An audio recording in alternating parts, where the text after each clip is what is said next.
দুপুর 3:30 বাজে। তো খাওয়া দাওয়া করলাম। খাওয়া দাওয়া করার পরে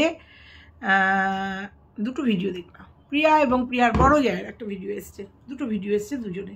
তা ভাবলাম বেরোনোর আগে একটা কন্ট্রোভার্সিয়াল ভিডিও দিয়েই যাই, কারণ অনেকেই বলছে আন্টি কন্ট্রোভার্সি ভিডিও চাই, ভিডিও চাই, ভিডিও চাই। তো সেই জন্য একটা তো বানতা হ্যায়। প্রিয়া ফ্ল্যাট কেনা নিয়ে প্রিয়া আজকে একটা ভিডিও দিয়েছে, আর ওদিকে 21 তারিখের ভিডিও এসছে, আজকে 21শে সেপ্টেম্বরের ভিডিও এসছে আজকে 3 তারিখে। সে নিয়ে কিছু বলতে হবে, তো বলতে হবে। এই ভিডিওটার জন্য ওয়েট করছিলাম যে আয়ুষের বাড়িতে গেল, আয়ুষকে দেখতে গেল, আয়ুষকে জামা দিতে গেল, অথচ ভিডিও করেনি। এটা তো হতে পারে না, এটা তো হতে পারে না, কারণ প্রিয়া ডিক্লেয়ার দিয়েছিল যে আমি ভিডিও করিনি।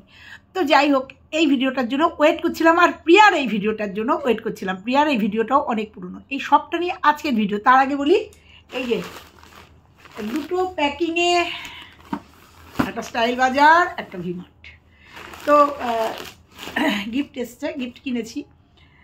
কি কিনেছি, কি বৃত্তান্ত আমি দেখাবো না। আমি এটা কোনো দিনই পছন্দ করি না। আমি কাউকে কোনো গিফট দিলে সেটা শো করি না, কিন্তু এটা দেখালাম যে গিফট কিনেছি। কিন্তু মনে হচ্ছে কোনো একটা সমস্যা হতে পারে, তো সেটা অবশ্যই পরে তোমাদের জানাবো। তো গিফট নিয়ে এসেছি। অ্যাকচুয়ালি এটা জয়ীর জন্য। জয়ীর জন্য একটা এক্সেপশনাল গিফট দেওয়ার খুব ইচ্ছা ছিল, এবার খুব ইচ্ছা ছিল। সেটা মন্দিরার খুব কাছের একজন মানুষ জানে। খুব চেষ্টা করেছি, কিন্তু যেহেতু পুজোর মধ্যে আমি যেদিনকে নিমন্ত্রণ পেয়েছি তার পরের দিনই সেখানে গেছিলাম, কিন্তু সেই জিনিসটা আমি অ্যারেঞ্জ করতে পারিনি। অ্যারেঞ্জ করতে পারিনি মানে সবটা বন্ধ ছিল।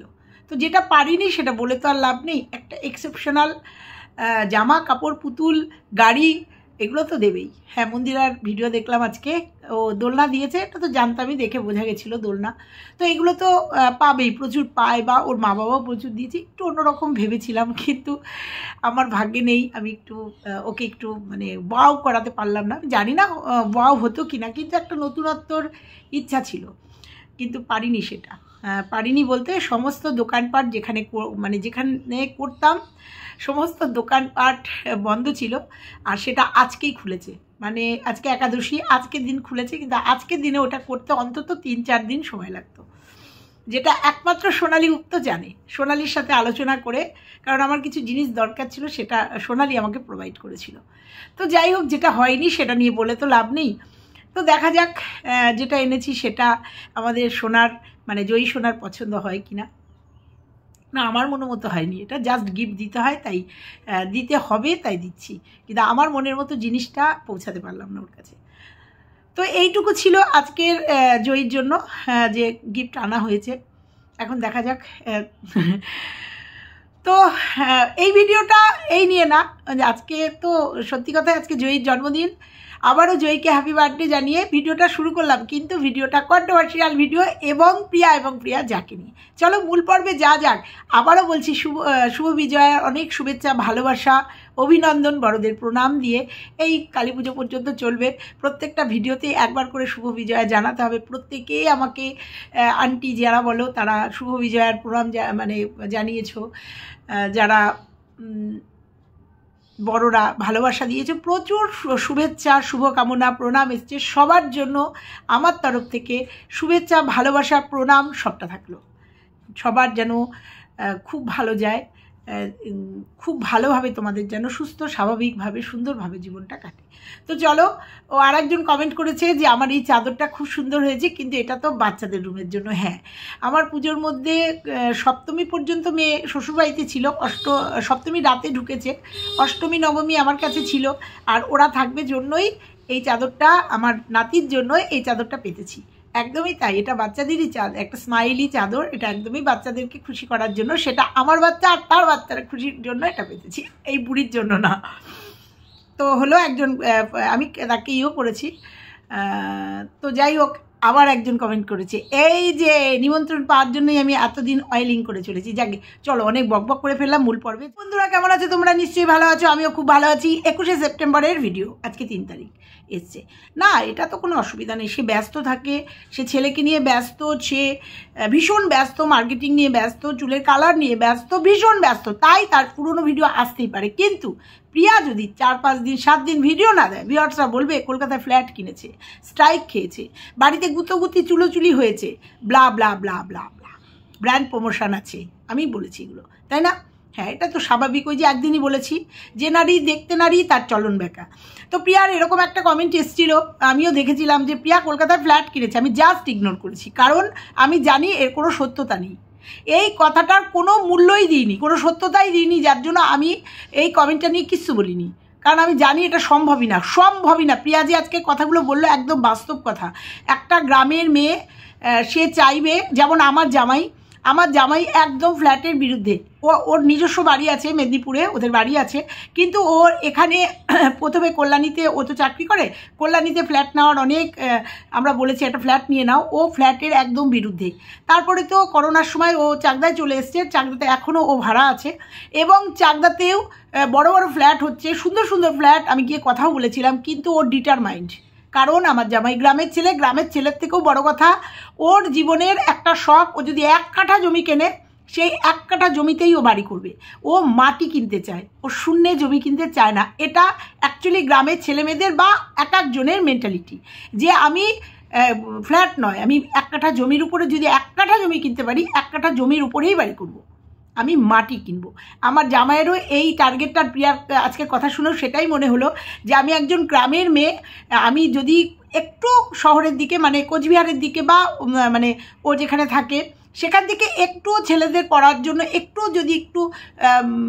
একটু শহরের দিকে থাকি, তবুও সেটা ওখানেই কিনবে, কলকাতায় না। আর সত্যি কথাই বলতে, কলকাতায় একটা ফ্ল্যাট কিনতে গেলে কোমরের দম লাগে, কোমরের জোর লাগে, যেটা প্রিয়ার আদেও হয়েছে জানি না, হলেও হয়তো এই এখন না, হয়তো আগামী দিনে হতেই পারে, কলকাতায় একটা ফ্ল্যাট কিনতেই পারে, কিন্তু এই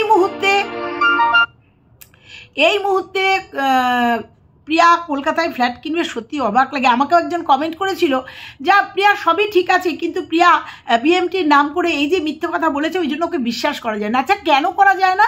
আজকে প্রিয়া বিএমটি এর নাম করে যে টাকাগুলো তুলেছিল, প্রচুর টাকা দিয়ে দিয়েছে, বারবার এই কথাটা বলতে হয়। আজকে বিএমটির টাকা তুলেছিল জন্যই রিমি আজকে সুস্থ আছে, রিমিকে আজকে এতগুলো টাকাও দিতে পেরেছে, আজকে ওর টাকাটা তুলেছিল জন্যই। স্বপ্ননীরের রিয়ার মা, তাকে 50,000 টাকা দিয়েছিল, সেও সুস্থ আছে, প্লাস ওদের ওখানেই কোচবিহারেই সেই বাচ্চাটা বোধহয় না ফেরার দেশে চলে গেছে, ওখানেও একজনকে টাকা দিয়েছে ও, আজকে ও টাকাগুলো তুলেছিল জন্যই। হয়তো তোমার কাছে, যে আমাকে কমেন্ট করেছো, তোমার কাছে ও মিথ্যাচারিতা করেছে, ও এটা করেছে, কিন্তু ওই মিথ্যাচারিতা করে অনেকের প্রাণ বাঁচিয়েছে এবং অনেককে সাহায্য করেছে। সর্বোপরি ও কিন্তু যারা যারা টাকা চেয়েছে তাদের ফেরত দিয়ে দিয়েছে। রিকোয়েস্ট করব, তুমি যদি ওকে কোনো টাকা দিয়ে থাকো, অবশ্যই হোয়াটসঅ্যাপে যোগাযোগ করো, ও টাকা ফেরত দিয়ে দেবে।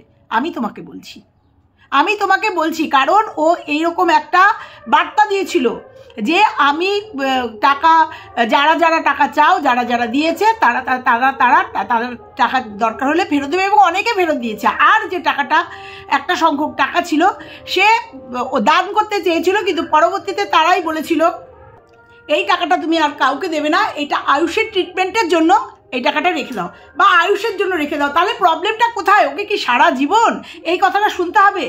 অথচ এই ওয়াইটিতে ক্যান্সার এর নাম করে, যেমন আমি তোমাদের বলেই দিচ্ছি, ওই যে বৃষ্টিবিতম, এই রোগকে দেখিয়ে কিভাবে ভিউয়ার্সদের ঠকিয়েছে, বদনাম, মানে মিথ্যাচারিতা করে ভিউজ কামিয়েছে। তাছাড়াও অনেকেই আছে মিথ্যে কথা বলে কিউআর কোড দিয়ে টাকা তুলেছে। কজন তাদের বলতে যায় এই একটা কথা, আমৃত্যু প্রিয়াকে শুনতে হবে? অবাক লাগে। এইবার তো অন্তত একটু বন্ধ করো, এইবার তো দুটো একটা কমেন্ট করতে বন্ধ করো, ওকে বিশ্বাস করা যায় না, এইবার তো একটু বন্ধ করো। ও নিজের ছন্দে ফিরেছে, ও নেগেটিভ কমেন্ট বন্ধ হয়ে গেছে, ওকে একটু পজিটিভলি থাকতে দাও। কারণ ও বিএমটির টাকা যারা চেয়েছে তাদের দিয়ে দিয়েছে, এবং যাদের হেল্প করতে হবে করে দিয়েছে, তারপরে ওকে শুনতে হবে। যাই হোক, আজকে প্রিয়ার কথা বলি, তারপরে প্রিয়ার জায়ের কথা বলবো। আজকে প্রিয়ার ভিডিওতে যে ভিডিওটা দেখলে না, হ্যাঁ, ও সোনালী গুপ্তর কাছে গেছিল, সোনালী নাম লিখিয়েছিল ওর বাচ্চাদের ডাক্তার দেখানোর জন্য, আর সেটা আমি জানতাম। আমি যদি মনে করতাম এই কথাগুলো বলে ভিউজ কামাবো, ভিউজ কামাতে পারতাম। যারা বলো না যে যোগাযোগ রেখে ভিউজ কামানোর জন্য, তাহলে আমি পারতাম। কারণ এটা হচ্ছে যে ভিডিওটা ও লাস্ট জেম্মা এসছিল যে লাস্ট ভিডিওটা, তারপরে 6 দিন ভিডিও দেয়নি, এটা তার পরের দিনের ঘটনা। তার পরের দিন সম্ভবত ও শিলিগুড়ি গেছিল এবং আমি ডেটটা ঠিক বলতে পারছি না, ডাক্তার দেখিয়েছিল এবং সেটা আমি জানতাম না। আমাকে প্রিয়া বলেনি, আমাকে সোনালি বলেছিল, বুঝেছো? কাউকে বলতে পারতাম এবং তোমাদের স্লিপ অফ টাং বলে ফেলেছিলাম যে ওই খুশের একটু ওভারওয়েট হয়ে গেছে, বুঝেছো? সেটা আমাকে সোনালি বলেছিল যে আন্টি খুশকে যে প্রিয়া যত্ন করে, এটা খুশকে বা আয়ুষকে দেখলে বোঝা যায় কি কাস্টে খুশ, আমাকে বলেছিল সোনালি। বুঝতে পেরেছ? অনেককেই বলছি, 2-1 ভিউয়ার্সকে বলছি যারা বলো না যে ফোন করে কন্টেন্ট নি, এটা আমি জানতাম। আর আমি এই ভিডিওটার জন্য ওয়েট করছিলাম প্রিয়া কবে এই ভিডিওটা দেবে। না, আমি ভেবেছিলাম যে ও ভিডিও করেনি, কারণ সোনালি বলল যে এত অসুস্থ ছেলে দুটো, বা আমার এখানেও দেখলাম সোনালির বাড়িতেও ভিডিও করেনি সেরকম, ওই একটুখানি ফুটেজ। জানতাম এটাও অনেক পুরনো ভিডিও। যাই হোক, ভালো লাগলো। আজকে প্রিয়া বলছে যে কেউ বলছে ওকে ফ্ল্যাট কেনার কথা। না, এটা অন্তত একটু তো মানে কমেন্ট করার আগে একটু চিন্তা করবে না? যার তার সাথে জড়িয়ে দিচ্ছে। আমার কমেন্ট বক্সে এসেছিল প্রিয়াকে নিয়ে একটা নোংরা কথা, তাই নিয়ে প্রতিবাদমূলক, সারা জীবনই প্রিয়াকে নিয়ে প্রতিবাদমূলক ভিডিও করেছি। হ্যাঁ, কখনো কিছু খারাপ লেগেছে, দুটো একটা নেগেটিভ ভিডিওকে নিয়ে করেছি। নেগেটিভটা আন্টি বলে ডাকে শাসনের সুরে ভিডিও করেছি, ঠিক আছে। আর এই যে নোংরা কমেন্টটা আমার কমেন্ট বক্সেও এসছিল প্রিয়াকে নিয়ে। সত্যি কথা অবাক লাগে, যেখানে দুটো ফ্যামিলি খুব সুন্দরভাবে সংসার করছে, আর এই কমেন্টগুলোর জন্যই হয়তো ওদের একটা মধুর সম্পর্ক, মধুর বন্ধুত্ব নষ্ট হয়ে গেছে। আজকে নষ্ট হয়ে গেছে এই কমেন্টের জন্য, যেটা তোমরাও জানো। কদিন আগে ওর বান্ধবী একটা আপডেট দিয়েছিল, ঠিক আছে। তো যাই হোক, সবাই সবার স্বামীকে, সবাই সবার স্ত্রীকে চেনা উচিত, বিশ্বাস রাখা উচিত। তো যাই হোক, আজকে প্রিয়া বারবার বলল যে সত্যি কথায় কমেন্টের একটা লেভেল থাকা দরকার। একদমই তাই। প্রিয়া ভিডিও দিচ্ছে না জন্য, 6 দিন ভিডিও দিচ্ছে না জন্য, যেগুলো আমি বলেছি, তারপরেও প্রিয়া ফ্ল্যাট কিনেছে কলকাতায় এসে। অবাক লাগে, প্রিয়া একজন বড় ব্লগার, ও যদি ট্রেনে ওঠে, ও যদি কলকাতায় আসে, কারুর না কারুর চোখে পড়বে। সর্বোপরি আমরা লাস্ট ভিডিও কি দেখেছিলাম আয়ুষ আর খুশের প্রচণ্ড শরীর খারাপ, এবং আয়ুষকে বলেছিল ব্রঙ্কাইটিস হয়েছে। সেই মতো অবস্থায় সেই দুটো বাচ্চাকে নিয়ে কলকাতায় এসে ফ্ল্যাট কিনেছিল। কলকাতায় যদি ওই একটা একটা প্রমোশনাল না কি একটা প্রোগ্রামের, ব্লগারদের প্রোগ্রামে যদি অফার থাকতো, তবুও ও হয়তো আসার রিস্ক নিত কি না জানি না, আসলেও হয়তো আয়ুষকে তার মায়ের কাছে রেখে যেত, অবশ্যই সেটা ভিডিও করতো। সেটা না, কলকাতায় ফ্ল্যাট কিনে ফেলেছে। প্রিয়ার এত টাকা হয়ে গেছে, প্রিয়ার এতই হয়েছে, আর সেগুলোর জন্য 6 দিন ও ভিডিও বন্ধ করে রেখেছে। ভাবতে পারো তোমরা? তো যাই হোক, পুজোর মধ্যে কিছু কেনাকাটি করেনি, কিছু টাকা পয়সা পেয়েছিল, মারা দিয়েছিল। একটা ছোট্ট করে একটা মার্কেটিং দেখিয়েছে ও, শপিং মলে গিয়ে দুটো বাচ্চার মার্কেটিং করেছে। ঠিক করেছো প্রিয়া। এবছর তোমরা না পারবে পুজো দিতে, না পারবে অষ্টমীর অঞ্জলি দিতে, না পারবে ঘরে লক্ষ্মী পুজো করতে, কিচ্ছু পারবে না। একটা বছর অন্তত কাল ওষুধটা মানো। একটা বছর আনন্দ ফুর্তি না করলে, না আনন্দবানে বাচ্চাদের নিয়ে ঠাকুর দেখতে যাওয়া বারণ করছি না, একটা বছর আনন্দ ফুর্তি, বুঝতে পারছো? ফেসিয়াল করা, চুলের হেয়ার স্পা করা, রং করা, ভুরু তোলা, একটা বছর না করলে এত মহাভারত অশুদ্ধ হয়ে যাবে না। একটা বছর নতুন বস্ত্র না পরলে ভগবত অশুদ্ধ হয়ে যাবে না, ঠিক আছে? অন্তত শ্বশুরের সম্মানার্থে একটা বছর মানা আমার মতে উচিত।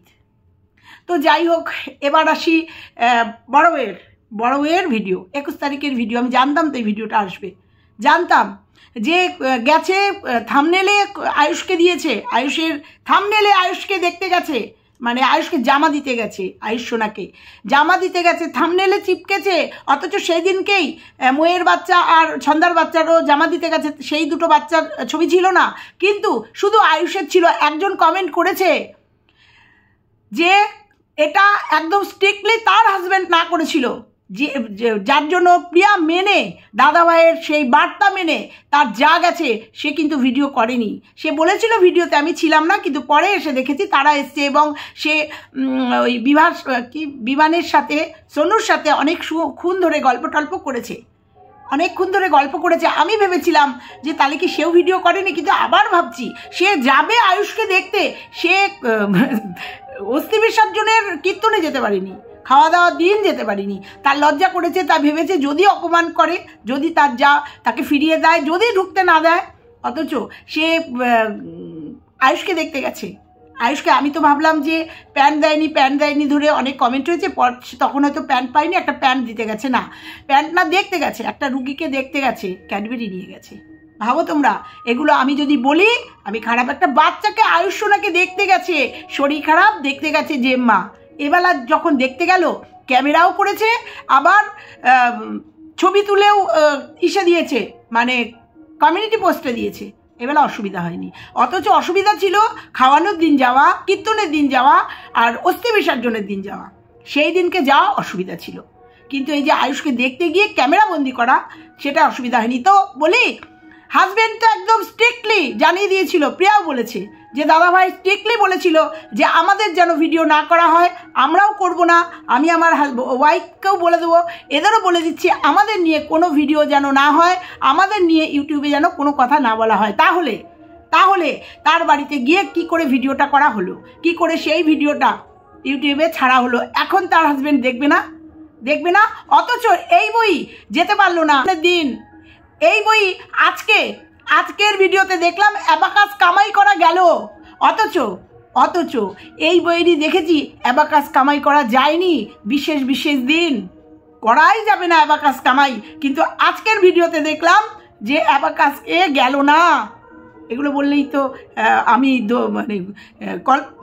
কল্পনাকে দোষী খোঁচা দিতে আসি, তাই না? আজকে তোমরা দেখলে তো অ্যাবাকাস কামাই হলো। দিদির বাড়িতে অনেক বাচ্চা, একদম তাই, বাচ্চা কাচ্চা একসঙ্গে হলে পরে তা একদমই এই বাচ্চাগুলো এখন একা থাকে। সোনু ফ্ল্যাটে একদম একা থাকে, সেখানে তার ভাইদের কাছে পেয়ে, আয়ুষকে পেয়ে সে খুশি হয়েছে, এখান থেকে সরবো না। সত্যিই তো সে একা থাকতে একাকিত্ব ভোগ করে। আজকে যখন মামার ছেলেরা এক হয়েছে, মাসির মেয়েরা একসঙ্গে হয়েছে, যেতে চায়নি, তো একটা বাচ্চা। তাহলে বিশেষ কারণে বাচ্চাদের মনের উপরে চাপ না দিয়ে তাদেরকে একটুখানি বুঝতে হয়, সেরকম ফ্যামিলির কিছু কর্তব্যের সময় একটু স্যাক্রিফাইস করতে হয়। তাছাড়াও আমরা দেখেছি বাচ্চাটাকে বাড়িতে রেখে এসে, স্কুল থেকে এসে বাচ্চাটা একটা বেলা পুরো ছিল, সে তার নিজের কাজে, ব্যাংকের কাজে সে কিন্তু সেগুলো করতে পেরেছে এবং আমরা দেখেছি সেগুলো ভিডিও টু ভিডিও। অথচ সেই বউকেই দেখেছি যে অস্থি বিসর্জনের দিন, শ্রাদ্ধের দিন সে কোনো কর্তব্য করতে পারেনি, কারণ তার কর্মব্যস্ততার জন্য, তার হাজব্যান্ড বাড়ি নেই সেই জন্য, তাই না? আজকে হাজব্যান্ড ভিডিওটা দেখবে, মানে ঘরের কতটা কাজ হয়েছে, ঘরে কতটা ওয়ারিং হয়েছে, অথচ এই হাজব্যান্ড বাবার অস্থি বিসর্জনেরটা জানাতে ভুলে গেছিল। তাহলে আজকে নিশ্চয়ই হাজব্যান্ড আয়ুষকেও দেখবে, আজকে নিশ্চয়ই হাজব্যান্ড আবার কোনো বার্তা দেবে, কেন তুমি দেখিয়েছো, এটা তো একদম বারণ ছিল। সেই জন্য একজন তার কমেন্ট বক্সে কমেন্ট করেছে, সেই কমেন্টে রিপ্লাই কি এসছে তোমরা শুনে নাও। আয়ুষকে খুশকে না দেখালে তো ভিউ হবে না, তো দেখাতে তো হবে। তোর বর যে ভিডিওতে থ্রেড দিয়েছিল কেউ কাউকে যেন না দেখায়, তুই তো নিজের বরকেই সম্মান করিস না। একদমই ঠিক, যদিও আমি তুকারি করি না। একজন কমেন্ট করেছে একদমই তাই, নিজের বরকে কোথায় রেসপেক্ট করলো, এর আগেও করেছে। অস্থি বিসর্জনের দিন বর নয় বলেনি, বাড়ির বড়রা, জেঠিরা, শাশুড়ি যখন বলেছে তখন যেতে পারতো না, গিয়ে হালটা ধরতে পারতো না। ছোট যায় যেমন আয়ুষকে এত কষ্ট পেয়েছে, আয়ুষকে দেখতে যাবে, অসুস্থ আয়ুষকে দেখতে যাবে, দৌড়াতে চলে এসছে, আয়ুষ পাপাকে দেখতে যাবে, তার সন্তান তুল্য। সেরকম শ্বশুর যেদিনকে অস্থি নিয়ে চলে গেছে, তারপরেও গিয়ে ছোট জায়ের হাতটা ধরতে পারতো না, হাতে হাত মিলিয়ে কাজটা করতে পারতো না, কর্তব্য করতে পারতো না। তো তার উত্তরে সে লিখেছে ও না দেখানোর কথা বলেনি, কারোর সম্বন্ধে বা পরিবারের কিছু না করতে বলেছে। তা এটাও তো পরিবার, আয়ুষ পরিবার না? পরিবারের তো এর আগেও তো বাচ্চাকে নিয়ে, বাচ্চাদের কথা নিয়ে অনেক কিছু হয়েছে। আচ্ছা, আমি ওদের নামে টাইটেল না থাম্বনেল দিয়েছি না, কমিউনিটি পোস্ট দিয়েছে, থাম্বনেল টাইটেলে কিচ্ছু দেয়নি, কমিউনিটি পোস্ট দিয়ে রেখেছিল। সেটাও কি উচিত ছিল?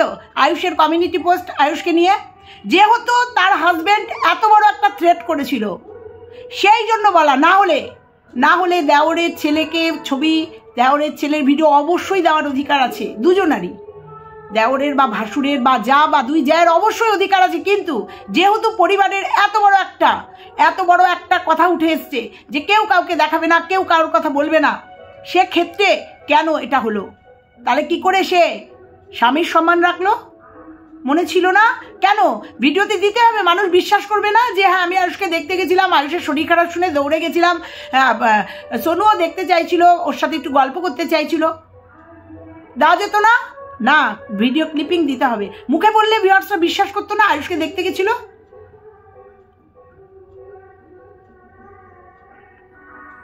আচ্ছা, তারপরে লিখেছে আর আমি বাচ্চাদের কন্টেন্ট করিনি যে ওদের দেখিয়ে ভিউজ হবে বলতে পারেন। ভিউজের প্রশ্ন না, যেহেতু স্বামী একটা বার্তা দিয়েছিল, ছোট ভাই বউকে বার্তা দিয়েছিল এবং ও বলেছিল যে রান্না করছে খাসির মাংসটা জামাইয়ের রান্নার করার কথা ছিল, কিন্তু কন্টেন্ট করবে জন্য রান্নাটা ও করেছে। সেক্ষেত্রে এটা কেন হবে? একই যাত্রায় পৃথক ফল হবে কেন? তাহলে তো ও করতে পারতো, ও তো তার দাদা ভাইয়ের সম্মানটা ঠিক রেখেছে, ভিডিওটা করতে পারতো না? করতে পারতো। শুধু যেহেতু কমিউনিটি পোস্ট দিয়েছে, শুধু প্রিয়া একটা থাম্বনেল বা টাইটেলে লিখেছিল হ্যাঁ ও জেম্মা এসেছিল আয়ুষকে জামা দিতে এবং জামাগুলো দেখিয়েছিল, মানুষ বিশ্বাস করেছে যে হ্যাঁ জেম্মা এসেছিল, ঠিক আছে। ওরা বাকি বাচ্চাদের মতো আমার সন্তান সমান হলে তাহলে মোয়ের মেয়ে, ছন্দার মেয়ে, ওদের ছবিটা থাম্বনেলে থাকলো না কেন? মানে কমিউনিটি পোস্টে থাকলো না কেন? ওরাও তো সন্তান সমানই, তাই না? ওরা যেমন সন্তান সমান, সেরকম বাবারও তো বড় সন্তান অস্থি বিসর্জনের দিন, সেটাও তো একটা দায়িত্ব কর্তব্যের মধ্যে ছিল বড় সন্তানের, বড় ছেলের বউ হিসাবে। সন্তান সমান জন্য তার শরীর খারাপে দেখতে চলে গেছে, অথচ কোচবিহারের নার্সিংহোমে, তার পাশেই নার্সিংহোমে থেকে এসছে 2টো না 3টে রাত, তখন সে দৌড়ে যেতে পারেনি আয়ুষকে দেখতে, খোঁজ নিতে পারেনি কারোর থেকে ফোন করে কোন নার্সিংহোমে আছে গো, আয়ুষটা কোথায় আছে গো, ওর এত শরীর খারাপ, দৌড়ে যেতে পারেনি, তখন সন্তান সমান ছিল না। বাড়িতে আসার পরে সে দৌড়াতে শ্বশুর বাড়িতে টাইলস কি হয়েছে, ইলেকট্রিকের কাজ কতটা হয়েছে সেটা দেখতে এসে আয়ুষের কথা মনে পড়েছে, আয়ুষকে দেখতে গেছে। এগুলো আমি বললে দোষ? এগুলো সমালোচনার পাঠ হলে দোষ? সেদিনই বুঝতাম, যেদিনকে শুনেছিল যে কোচবিহারে আয়ুষ নার্সিংহোমে ভর্তি, যেদিন ভিডিও দিয়েছিল তার পরের দিন যদি বুঝতাম, বড় জেঠি জেম্মা দৌড়াতে সন্তান সমান ব্রেস্টফিড করা বাচ্চা, আর একটা বাচ্চা দৌড়ে চলে গেছে কোচবিহার, খুব বেশি দূরে নার্সিংহোমে ছিল না, দৌড়াতে চলে গেছে জেম্মা, তাহলে বুঝতাম সন্তানের মতোই তাকে ভালোবাসে, তাহলে বুঝতাম দায়িত্ব, কর্তব্য, ভালোবাসা। বাড়িতে আসার পরে বাড়িতে ইলেকট্রিকের কাজ দেখতে এসে তাকে ভিডিও করে বরকে পাঠানোর উছালায় আয়ুষকে দেখতে আসা, এটা সম্পূর্ণই একটা কন্টেন্ট। বোঝাতে পারলাম নিশ্চয়ই আমার ভিউয়ার্সদের? আচ্ছা, সন্তান সম তাই আমি ইগনোর করতে পারিনি, সবাইকে দেখিয়ে অর্ডার করতে পারিনি, এরকম একটা কথা। অথচ শাশুড়ির শাড়িটা ছন্দার কাছে দিয়ে এসছে, শাশুড়ি বাপের বাড়িতে, তাই শাশুড়ির শাড়িটা ছন্দার কাছে দিয়ে এসছে। কেন ছোট বউয়ের কাছে দিয়ে আসা গেল না? যে তা গেছিলাম আমি যখন আয়ুষকে দেখতেই গেছি, যখন ছোট বউয়ের কাছে দিয়ে আসতে পারতো তো, যে এটা রেখে দাও, শাশুড়ি আসলে দিয়ে দিও, পারতো না? না, সেটা ছন্দার কাছে দিয়ে এসছে। আমরা তো কবেই দেখে নিয়েছি ছন্দা তার জেঠিমানা কাকিমা হয়, যাই হোক, তাকে শাড়িটা দিয়ে দিয়েছে, তাই না? এগুলো বললে আমি খোঁচা মারি না, খোঁচা না, এটা খোঁচা না, কি জানো, সন্তান সম তাই আমি ইগনোর করতে পারিনি। তাহলে ইগনোর সেদিনকে করতে পারলো কি করে? যেদিনকে বাচ্চাটা নার্সিংহোমে ভর্তি ছিল, সেদিনকে ইগনোর করলো কি করে? নাকি সেটাও দেখেনি, সেটাও জানে না? কন্ট্রোভার্সি হলে পরে দোষ, বললে দোষ, কারণ আমরা বলবই। তো চলো, এইটুকুই আজকে বলে গেলাম। ভালো লাগলে, ঠিক বলে মনে হলে লাইক, কমেন্ট, শেয়ার, চ্যানেলে নতুন হলে চ্যানেলটা সাবস্ক্রাইব করে দিও। টাটা।